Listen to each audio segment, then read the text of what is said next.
Hello and welcome to the Theology of the Rose podcast. Today I'm with Pirje again, and I'm Tristan Kruger. Cheers. Prost.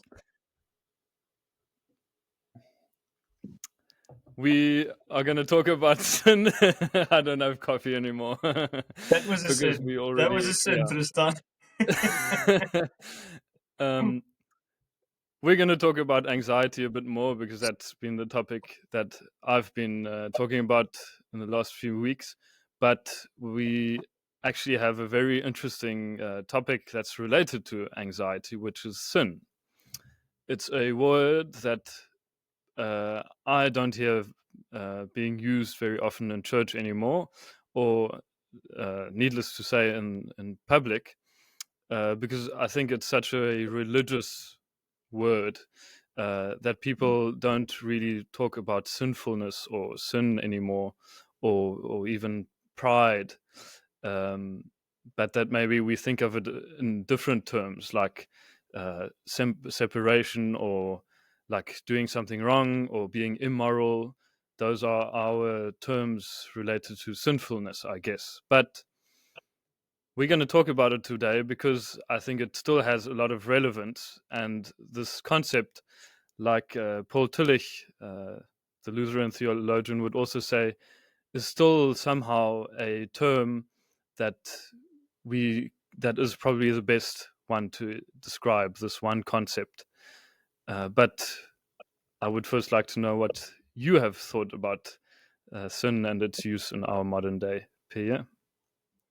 Gladly, Tristan. Thank you for that introduction. And yes, well, I think myself, as a recovering sinner, an ever recovering sinner, has as much experience with this topic as any of our listeners. Um, and as such, there's obviously the experiential dimension, the way in which we experience this reality of sin. Separate from that, obviously, is the more abstract, intellectual. How do we think of sin? What do we mean with the word? How do we use the word? And there, I must say, I also have encountered it less and less often in church contexts and in society broadly speaking. And one of the reasons I think is because it is like another term, for instance, love, Mm. something which can very easily be reduced if you have too Yeah. narrow of a definition. And by reducing it for the sake of using it on the fly, one damages the concept. One takes away some of the depth and some of the meaning, then, which makes it difficult to speak about it, which makes it Yeah. difficult to speak meaningfully about it. Yes. And thus, I think this conversation of today is very important because we have forgotten how to use the word sin. We have forgotten how to think about sin. We've not forgotten how to sin. Yeah, definitely not. Indeed, but because of that, I'm very interested in a figure which inspired Tillich that you just referenced, and this figure is none other than the Danish philosopher theologian Søren Yeah. Kierkegaard, or if you're Hmm. Scandinavian, Kierkegaard. I don't know Yeah, how I you think live so. with your language.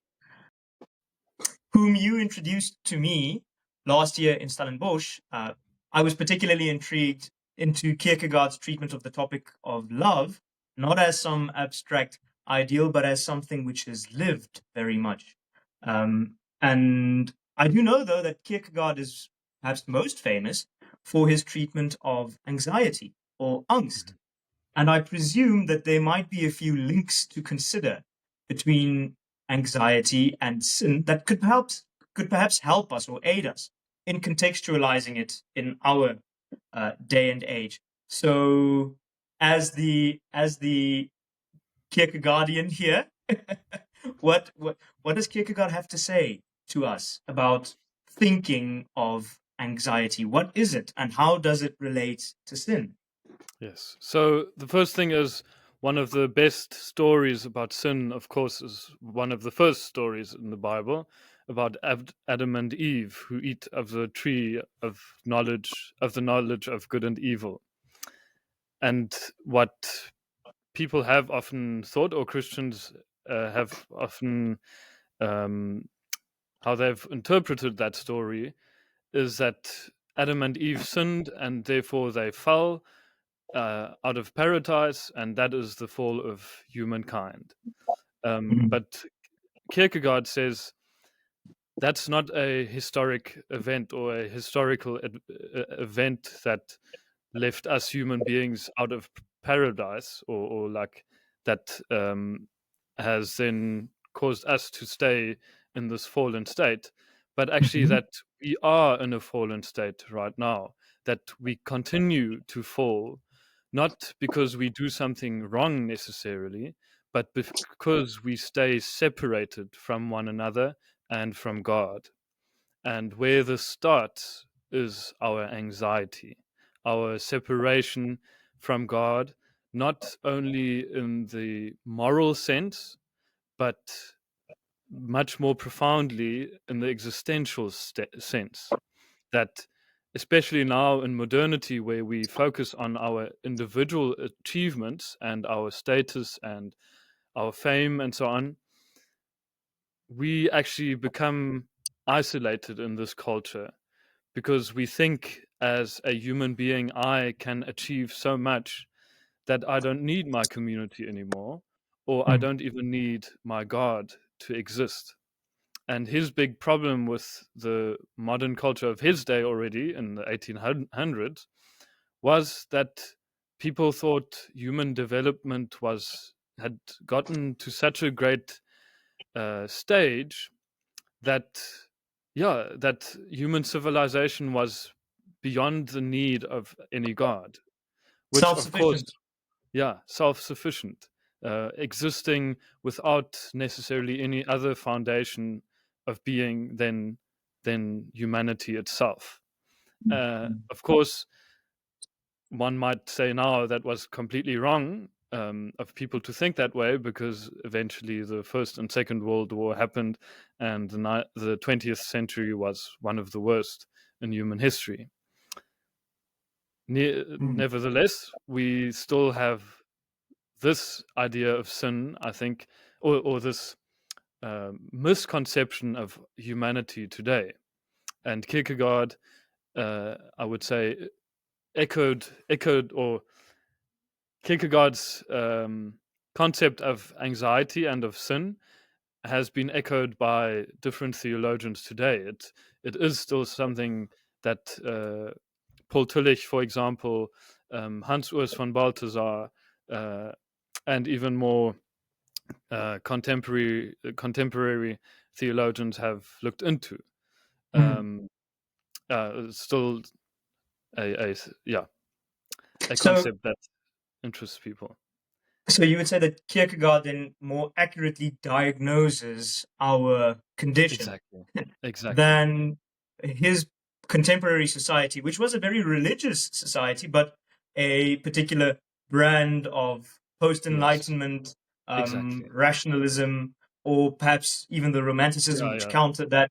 Uh, it's a Exactly. particular brand of popular religiosity, which Kierkegaard Hmm. says gets it wrong, and then he provides a counter diagnosis for what is wrong with us. Because I think that that is what this talk of sin is trying to get at. It's trying to put its finger on the sore point of our existence. What's Hmm. wrong with us? What's wrong with Yes. me? What's wrong with my fellow person? What's wrong with the world? But perhaps not to cast the net too broadly. I'd like to ask you, if Kierkegaard were pressed to define, and I know he probably preferred to define via a story, but if he were pressed to define what anxiety is, what would he say? What would his reaction be? Anxiety. Yes, how does he approach Yeah. this concept of Anxiety, would anxiety? say, is the existential separation from God, that our whole being and our existence um, does no longer, we no longer think we belong to God. That is the basic. I Uh, see, and it ties into referencing the story of Adam and Eve, freedom on the one hand as well. exactly. So we've got Exactly. this problem of separation from God, Yeah. and then we're left in some sort of a paralysis of freedom. Exactly. Exactly. Is that Where we yeah? think we don't need God anymore. We are prideful, like Adam and Eve, um, thinking Hmm. also we have been judged or condemned by God, so we cannot stand in front of Him anymore. We are ashamed of our Hmm. naked selves, our true selves in front of Hmm. God, and therefore we are now in a fallen state. That is what Kierkegaard would say, and that Hmm. is sin. That is a condition, and at the same time, we might conceive of it in a psychological term, namely anxiety. That is how I understand Kierkegaard's argument. That is fascinating, and it might be a slightly unrelated topic, but it ties into this. You've mentioned separation, and uh, I want to say one or two things, or ask one or two things about that in a bit. But you also mentioned something which I find fascinating, and that is that sin cannot be reduced, or the sinful state of humanity, the fall of humanity, cannot Mm. be reduced to something which happened then and there in some prehistorical primeval context to Adam and Eve in a garden, but it is very much something which is continuing.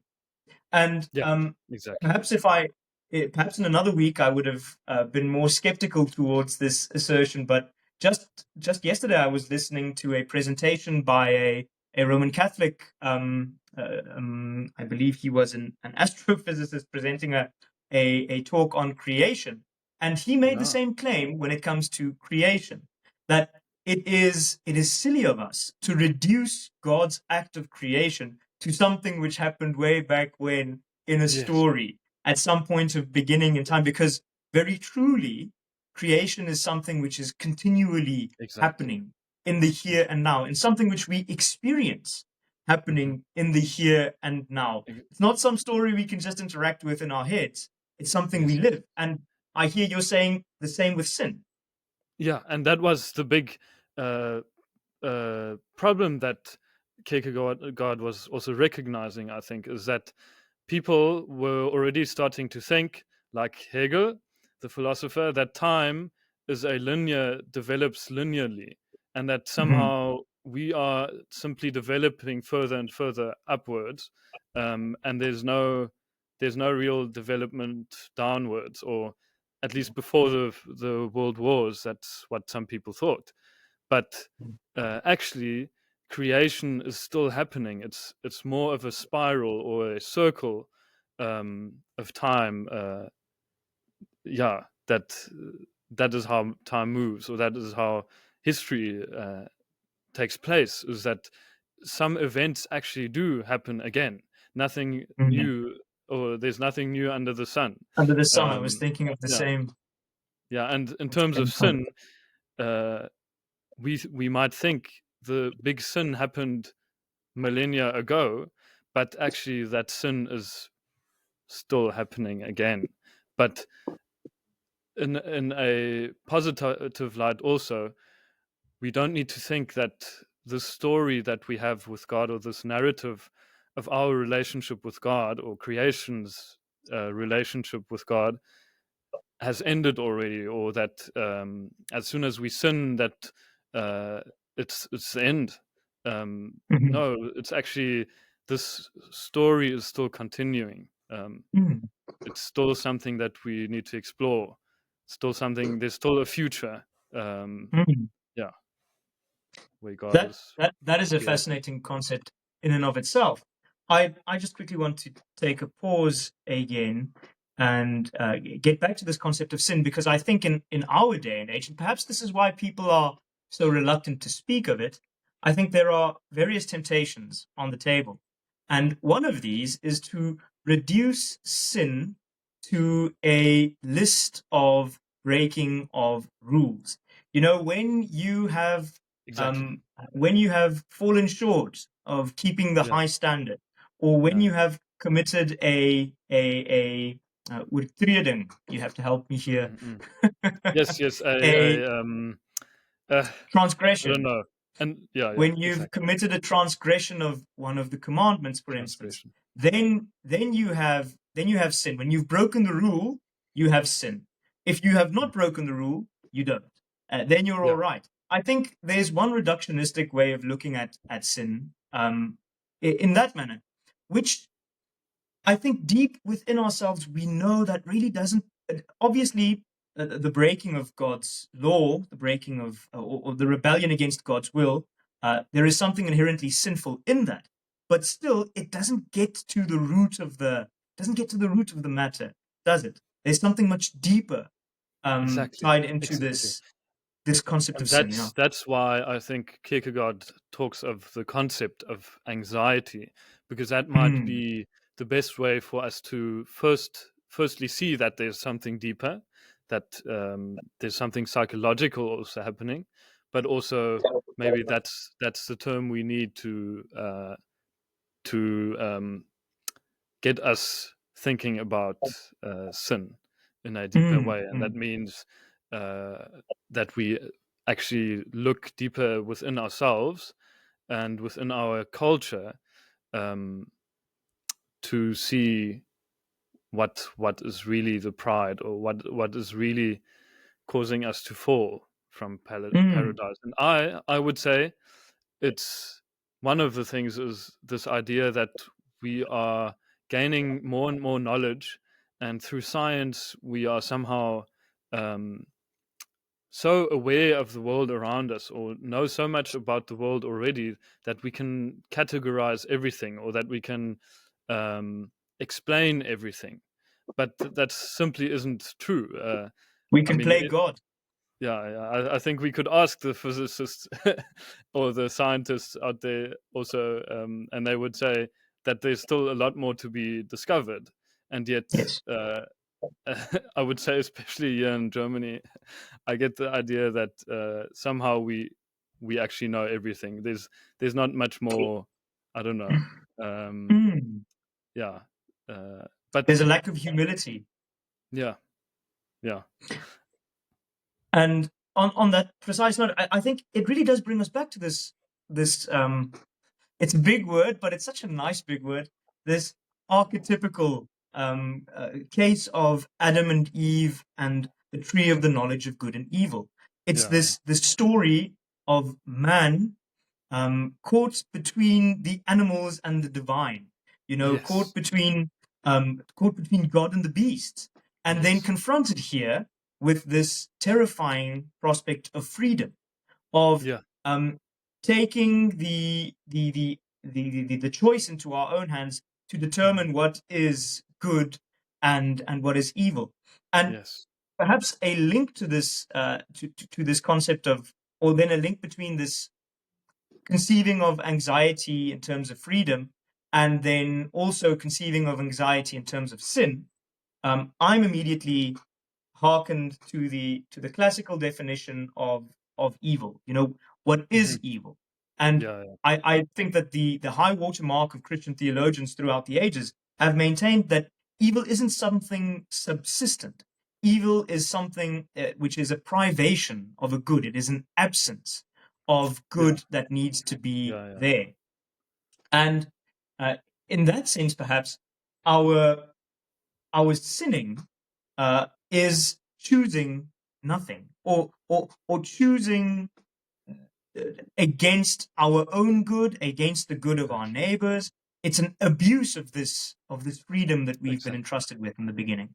And that's why Paul Tillich and I think Kierkegaard would also speak of nothingness. The Hmm. experience of nothingness is an experience of anxiety, actually, because we we feel empty in today's culture, because we somehow have gotten we have this utter freedom that Kierkegaard talks of as individuals, but somehow there's something missing. Somehow we Hmm. don't quite see the beauty in music anymore, or we don't um, look at the world around us with wonder and awe. Hmm. We don't, because of science.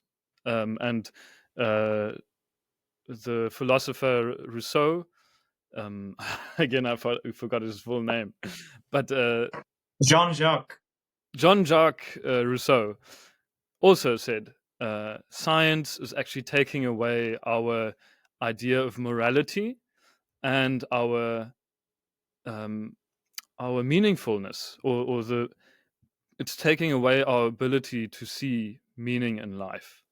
And that was Mm. even a philosopher who was very much a modern thinker. Yes, very much an enlightened Yeah, scientific man. enlightened. Yeah.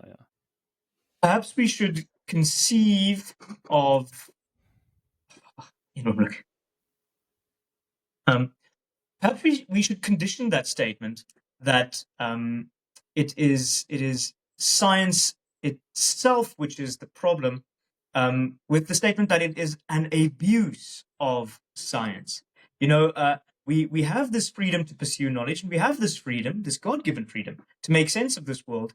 But precisely by abusing it, we have this tendency to miss the point and to put ourselves right smack bang in the middle of everything. Yeah. Maybe it is. Yeah, like you just said, it makes me think of actually Descartes, who said, I think Rene Descartes. we shouldn't. Yeah, Rene Descartes again. Thanks for the full name. Yeah, who said we shouldn't stop asking questions. We shouldn't stop wondering about the world, even though we keep on discovering more. So, like dialogue or philosophical dialogue is still really important, because we still need to critique ourselves and see our own thinking selves, but we also need to see what there is to discover, and uh, one of the ideas of wisdom, in any case, I think, is that wisdom is curiosity. Being curious and empty-minded, basically, is a form of wisdom, because you are seeking knowledge in a different way, in a meaningful way, not in a Yes, way that reduces the world to those things that you now discover in an experiment or whatever. indeed. And by doing that, we are acknowledging that we are not self-sufficient. Again, we are brought to this image of man and woman faced with the knowledge of good and evil.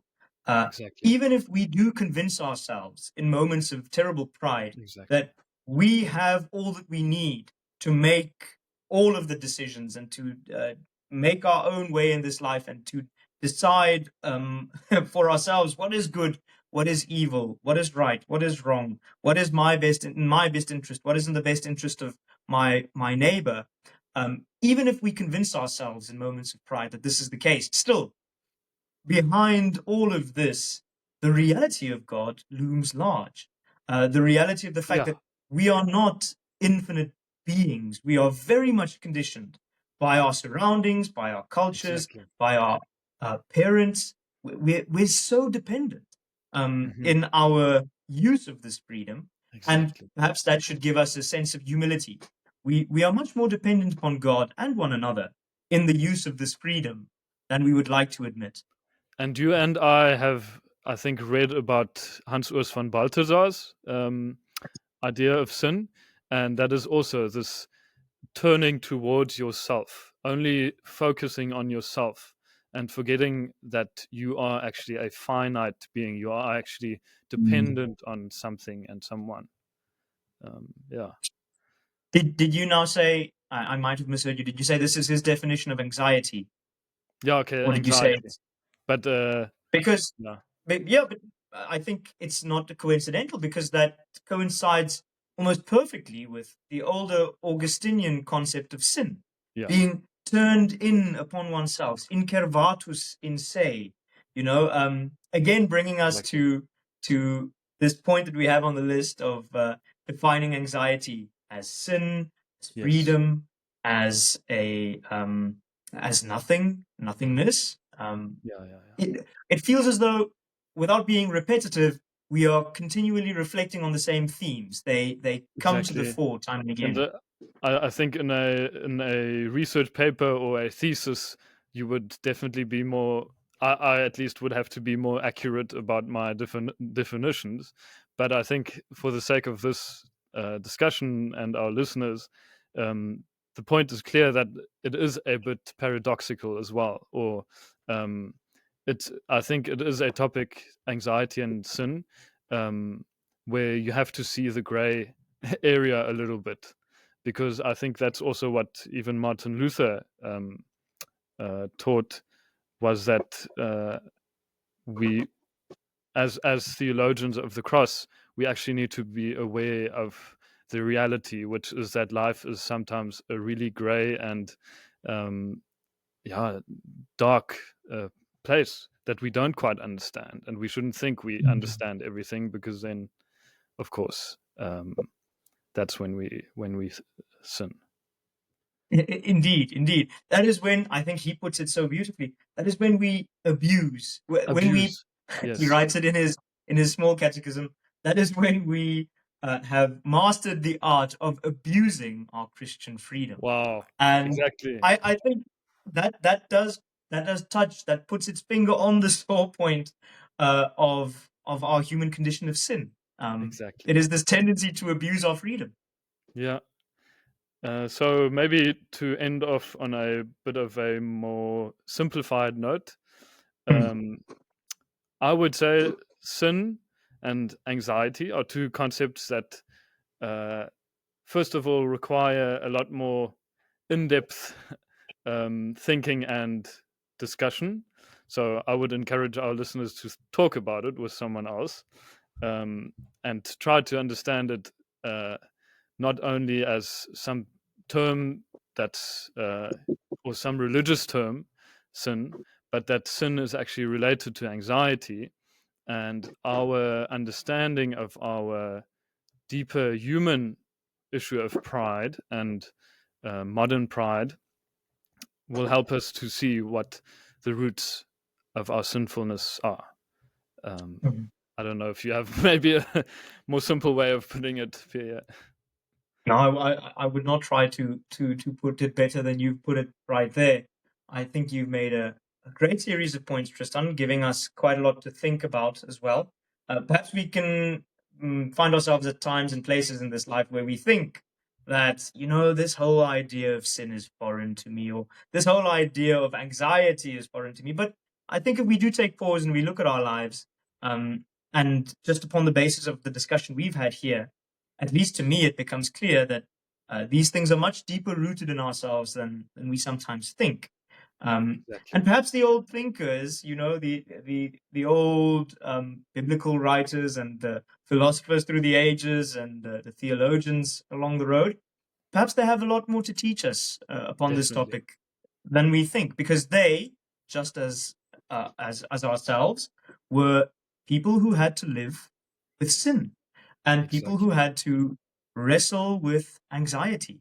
And so I'm looking forward to taking this up again next time, and perhaps asking the question, well, what do we do with this with this reality of anxiety and with sin? Exactly, and there are a lot of responses to that from our Lutheran theologians. Wonderful. Tristan, I thank you. This was a great conversation. Yes, I thank you too. Until next time, from Theology of the Rose. Goodbye. Goodbye.